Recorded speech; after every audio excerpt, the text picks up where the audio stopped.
అదే RTV app వార్తల్ని క్షణాల్లో చదివే అవకాశం ఉంటుంది. ఒక న్యూస్ పేపర్, ఒక టెలివిజన్ ఛానల్ మీ చేతుల్లో ఎప్పుడూ ఉంటాయి.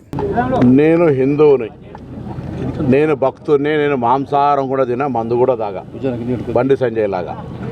నేను ఒకటే అడుగుతా ఉన్నా, ఈరోజు నేను అనని మాటలు ఎక్కడన్నా అని ఉంటే మీడియా ఊరుకుంటుందా? రాముని జన్మ ఎక్కడని అడిగేంత మూర్ఖుడు ఉన్నాడు ఎవడన్నా? అటువంటి రాముణ్ణి ఓట్ల రూపంలో అడుక్కునే మీరు, మలుచుకుని మార్కెటింగ్ చేసుకునే మీరు, రాముని జన్మ గురించి కూడా అంశం లేవనెత్తుతారంటే మీ మూర్ఖత్వం ఎంత ఉందో ఒక్కసారి భక్తులంతా ఆలోచన చేయాలి. నేను ఎన్నడని అని ఉన్నట్టుగా చూపెడితే నేను సజీవ దహనానికి కూడా నాకు నేనుగా సిద్ధం. అనని మాటలు ఆపాదించే విధంగా మాట్లాడితే నీ రాజకీయ రంగు తెలుస్తూ ఉన్నది. అదేవిధంగా ఇలా ఆ వీడియో ప్రత్యక్ష ఇక్కడ ఎమ్మెల్యే ఎవరు, కేటీఆర్, ఈయనిద్దరు దోస్తులు నన్ను క్రిటిసైజ్ చేస్తారు. రాముడు జన్మ ఎక్కడ అన్నారు, అక్షింతలు ఎక్కడ అన్నారు, మీ అమ్మ కుట్టినవా అని మళ్ళీ నేను అమ్మ పేరు మీద రాజకీయం చేస్తున్నా అంటున్నాడు. నేను మా అమ్మ పేరు మీద రాజకీయం, అమ్మ ప్రస్తావన తెచ్చింది ఎవడు? అమ్మను రాజకీయాలకు తీసుకొచ్చింది ఎవడు? దాని తర్వాత హుస్నాబాద్ నిండు అంబేద్కర్ స్టాచ్యూ దగ్గర బతికున్న మా అమ్మను పట్టుకొని ఆత్మ ఘోషిస్తుంటావు ఎదవా, నువ్వు మళ్ళీ మా అమ్మ కాలు ముక్తా అంటున్నావు. ఇలా నాకు ఎంత బాధ కలుగుతుండొచ్చు? నేను ఎన్నడైనా ఏదైనా రాజకీయ పరంగా ఎవరైనా వ్యక్తిగతంగా కుటుంబాలను విమర్శించుకున్నామా? ఇవేందో రమేష్ బాబుతో ఇంత పెద్ద శత్రుత్వం ఉన్నా ఎన్నడూ కూడా వాళ్ళ కుటుంబ సభ్యులనే మాట్లాడలేదే. ఇలా నా అమ్మను పట్టుకొని బతుకున్న అమ్మ, నా తల్లి రోజు 4 సార్లు ఫోన్ చేస్తుంది, అందరికీ తెలుసు, ఏడికైనా ఆశీర్వదిస్తుంది. అటువంటి ఆమెను పట్టుకొని ఇలా 80 సంవత్సరాల అమ్మను పట్టుకొని ఆత్మకు శోభిస్తుంది అంటున్నావా? బతుకున్నామని పట్టుకొని మళ్ళీ పేపర్లలో దొంగ జపాలు, అమ్మ పేరు రాజకీయ. నేను అమ్మ పేరు ఎవరు తీసింది? నేను తీసినా? నేను అడిగిన ఈ ఎంపీగా ఈ నియోజకవర్గం ఏం చేసినావు చర్చకు రమ్మని అడిగిన. నేను చేసినవి చూపిస్తా అని చెప్తున్నా. ఇవాళ కూడా రోడ్లు, ఉపాధి హామీ పనులు చెప్పుకునే విధవా ఈ నియోజకవర్గ అభివృద్ధికి ఏం చేసినావు? ఒక నిర్మాణాత్మక పనులు చెప్పు. ఈ వేములవాడ దేవస్థానం హిందూ అని చెప్పుకుంటావు కదా, ఏం చేసినావు చెప్పు. రాముని పేరు పొద్దుగాలే అసలు మంగళసూత్రాలు అమ్ముకున్నాను. భార్య మంగళసూత్రం విలువ తెలుసా? ఎన్నికల్లా ఓట్ల కొరకు పిచ్చగా లెక్క పెళ్ళ మంగళసూత్రాలు అమ్ముకున్న నువ్వు ఒక విధవ. నన్ను అంటుండి అలా ఎంపీగా నేను గెలిస్తే నువ్వు రాజీనామా చేస్తావని. సిగ్గుండాలి. 3 సార్లు ఎమ్మెల్యే ఓడిపోయినావు. అసలు ఎంపీకి నీకు అర్హత ఉందా పోటీ చేసేది? అసలు ఎంపీగా రాజీనామా చేయాలి కదా, ఎమ్మెల్యే ఓడిపోయాక మొన్న.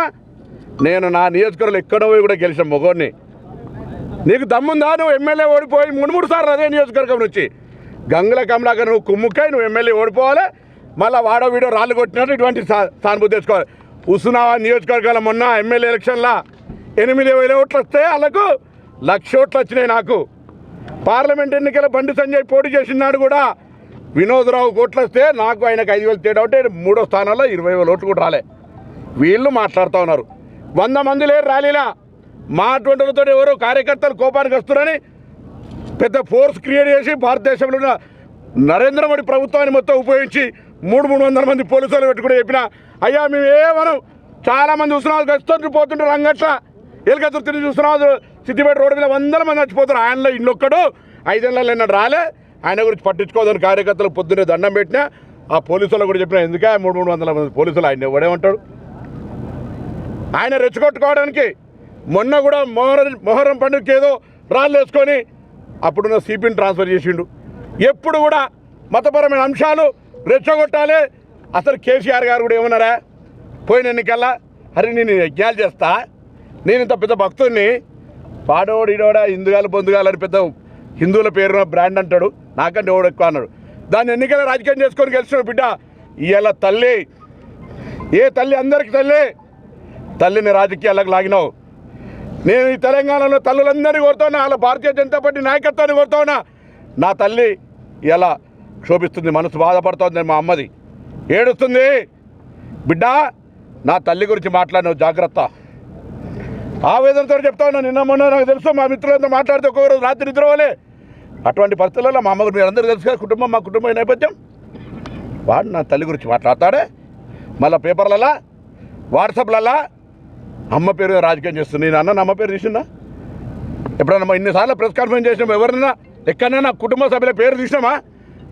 వీడియో చూడండి. నేను మీ అమ్మని అనలే, మీ అమ్మ అని ప్రత్యేకించి వీడియోలో. ఇక్కడ ఎమ్మెల్యే ఎవడని, ఈ ఎమ్మెల్యే కేటీఆర్ కలిసి నన్ను తిడుతున్నారని, రాముడు జన్మ ఎక్కడ అడిగిందని, అక్షంతల గురించి అడిగిందని మీ అమ్మకు నువ్వు పుట్టినవా అని అంటే వాళ్ళమ్మ జవాబు చెప్పాలి. మళ్ళా హుస్నాబాద్ సభలా మా బతుకునమ్మని పట్టుకోవట్లట. అందరు కొడుతున్న దండం పెట్టి ఇటువంటి మూర్ఖుడు మనకు 5 ఏళ్ళు ఎక్కడ కనవల్లే. ఏ ఊర్లో తిరిగిండు అడుగుర్రి, ఏ ఊరికి ఏం చేసాడు అడుగుర్రి. ఇటువంటి వాడు 3 సార్లు ఎమ్మెల్యే ఓడిపోయి అఖిల భారతీయ జనతా పార్టీ ప్రధాన కార్యదర్శి ఎమ్మెల్యే అటర్ ఫ్లాప్ ఓడిపోయి ఈయన ఎంపీ అట. మరిన్ని వీడియోస్ కోసం ఛానల్ ని సబ్స్క్రైబ్ చేయండి. లేటెస్ట్ అప్డేట్స్ కోసం వాట్సాప్ ఛానల్ ని ఫాలో చేయండి. అండ్ లింక్ డిస్క్రిప్షన్ లో ఉంది.